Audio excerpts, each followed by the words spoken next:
Hello class 6 কেমন আছো সবাই? আশা করি তোমরা ভালো আছো।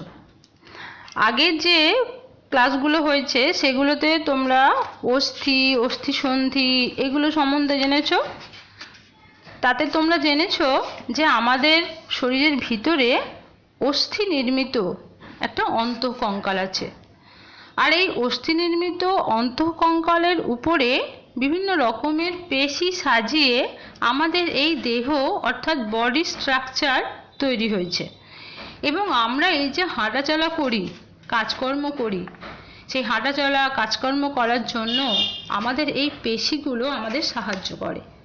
কেমন? এই পেশিগুলোর সাহায্যে পেশির সংকোচন এবং প্রসারণের মাধ্যমে আমরা এই কাজগুলো করি। অর্থাৎ কাজ করার সময় আমরা পেশিগুলোকে সংকুচিত এবং প্রসারিত করে কাজগুলো করি। পেশির বৈশিষ্ট্যগুলো কি কি না, পেশি টানার কাজ করে। পেশি যখন কাজ করে তখন তার দৈর্ঘ্য কমে যায়। দেখো, যখন তুমি তোমার হাতটাকে কনুই থেকে ভাঁজ করছো, কেমন, তখন কি হচ্ছে, তোমাদের উপরে হাতের উপরে যে পেশিটা, সেই পেশিটা দেখো শক্ত হয়ে উঠছে। কেমন? আবার হাতটাকে যখন তুমি নামিয়ে দেবে তখন সেই পেশিটা রিল্যাক্সে থাকছে, পেশিটা তখন বেড়ে যাচ্ছে। কেমন? এইভাবে আমরা বিভিন্ন জায়গার হাত পা, কেমন, এই পেশি সংকোচন এবং প্রসারণের মাধ্যমে আমরা বিভিন্ন রকমের কাজ করি, এক স্থান থেকে অন্য স্থানে যায়। কেমন?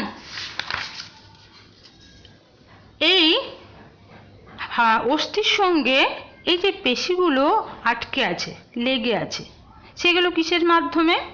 আগের ক্লাসে তোমরা শুনেছ যে এই পেশিগুলো হাড়ের সঙ্গে যুক্ত থাকে, অর্থাৎ অস্থির সঙ্গে যুক্ত থাকে টেন্ডন দিয়ে। কেমন? তাহলে এই টেন্ডন কি করছে? অস্থির সঙ্গে অর্থাৎ হাড়ের সঙ্গে পেশিকে সংযুক্ত রাখছে। কেমন? আমাদের এই যে হাত পা অর্থাৎ অস্থির সঙ্গে যে পেশিগুলো সংযুক্ত হয়ে আছে এগুলোকে বলা হয় কঙ্কাল পেশি। কেমন? এই কঙ্কাল পেশির সাহায্যে আমরা বিভিন্ন রকম কাজকর্ম করি, কোনো কিছু জিনিস তুলি, তোমরা ক্রিকেট খেলার সময় বল করো, ব্যাট করো। কেমন? তাছাড়া আমরা হাঁটাচলা করি, এক স্থান থেকে অন্য স্থানে যাই, কোনো কিছু টানি, কোনো কিছু ভারী জিনিস তুলি, এই সমস্তই আমরা কাজগুলো করি এই কঙ্কাল পেশির জন্য। কেমন?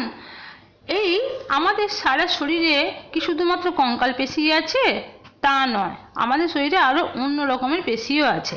আমাদের শরীরের ভিতরে যে সমস্ত অঙ্গগুলো আছে এবং সেই অঙ্গগুলোতে যে পেশি আছে সেইগুলোকে বলা হয় আন্তঃযন্ত্রীয় পেশি। আন্তঃযন্ত্র মানে আমাদের বুক আর পেটের ভিতরে যে অঙ্গগুলো আছে, যেমন হৃৎপিণ্ড, ফুসফুস, পাকস্থলী, কেমন, এগুলো হচ্ছে আন্তঃযন্ত্র।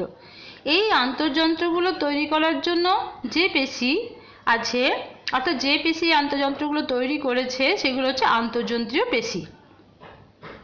এই আন্তঃযন্ত্রীয় পেশিগুলো এক এক রকমের। কেমন? এই যে আমাদের হাতের এবং পায়ের পেশি সেগুলো হচ্ছে কঙ্কাল পেশি।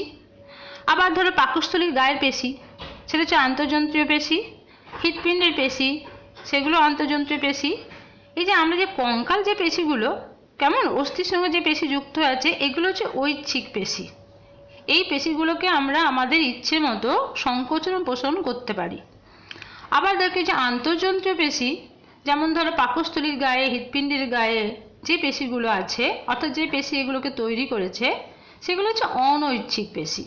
এই পেশিগুলিকে আমরা আমাদের ইচ্ছে মতো নাড়াতে চাড়াতে বা সংকোচন প্রসারণ করতে পারি না। কেমন? প্রত্যেকটা পেশির নিজস্ব একটা কাজ আছে এবং এই পেশিগুলো এক একটা কাজ করে। যেমন হাতের পেশি কি কাজ করে, কখন কাজ করে না, আমাদের ইচ্ছে মতো কাজ করে। যখন আমরা কোনো কিছু জিনিস টেনে তুলতে চাই, কারণ ভারী জিনিস তুলতে চাই বা ছুঁড়তে চাই, কেমন, কোনো কিছু ধরতে চাই, তখন আমাদের হাতের পেশিগুলো কাজ করে। পাকস্থলীর পেশি কী করে না, আমরা যখন খাবার খাই তখন খাবারটা পাকস্থলীতে যায়, পাকস্থলীতে গিয়ে খাবারটা খানিকটা পরিপাক হওয়ার পরে সেটা তার পরবর্তী অংশে অর্থাৎ অন্ত্রের মধ্যে পৌঁছায়। এই যে পাকস্থলী থেকে যে অন্ত্রের মধ্যে যায় সেখানে কি হয়, পাকস্থলীটা একটা চলন আছে, ঠিক আছে, ওটাকে বলা হয় পেরিস্টলটিক মুভমেন্ট। এই পেরিস্টলটিক মুভমেন্টের মাধ্যমে এই পাকস্থলীর পেশি এই মুভমেন্টটাকে করে।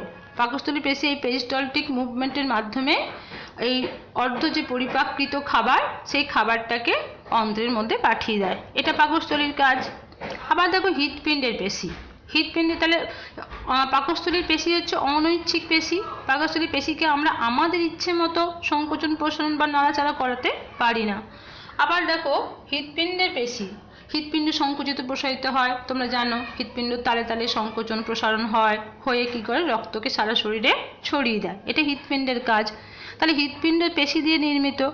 এই হৃৎপিণ্ডের যে পেশি সেটাও অনৈচ্ছিক পেশি, কেমন, একে আমরা আমাদের ইচ্ছে মতো কি করতে পারি না, সংকোচন প্রসারণ করতে পারি না। তাহলে হৃৎপেশির বৈশিষ্ট্য হচ্ছে এটা একটি অনৈচ্ছিক পেশি, কেমন। এই বিভিন্ন পেশি দিয়েই আমরা নানা রকমের কাজ করতে পারি, ঠিক আছে। পেশিরও নানা রকমের সমস্যা আছে, কেমন। কখনো কখনো কারো কারো শুনবে যে জন্মের পর থেকেই কারো, কোনো বাচ্চার জন্মের পর থেকে কোমরের নিচে কোনো সাড়া নেই, কোনো পাগুলো খুব সরু সরু, কেমন, এটা তার একটা সমস্যা, এটা একটা অসুস্থতা, কেমন। আবার দেখবে অনেক সময় কোনো সুস্থ মানুষই ধরো একটানা অনেকক্ষণ বসে যদি লেখালেখির কাজ করে বা কম্পিউটারে বসে কাজ করে, দীর্ঘ সময় বসে থাকতে হয়, তাহলে পিঠে ঘাড়ে ব্যথা হয়, কেমন। আবার অনেকে দেখবে, শুনে থাকবে হয়তো যে কারো কারো চোখের পাতা নাড়াতে খুব কষ্ট হয়, হাত ও পায়ের পেশি খুব দুর্বল, বিভিন্ন অঙ্গে ব্যথা, চলাফেরা করতে খুব কষ্ট হয়, এগুলো পেশি নানা রকমের সমস্যা, কেমন। তাহলে এই হলো তোমাদের পেশি। এটা এই পর্যন্তই থাক, এর পরেরটাতে আমি পরের যে তোমাদের আছে শরীরের বৃদ্ধি ও বিকাশ সেটা আলোচনা করে দেবো, কেমন। আজ আসি, সব ভালো থেকো।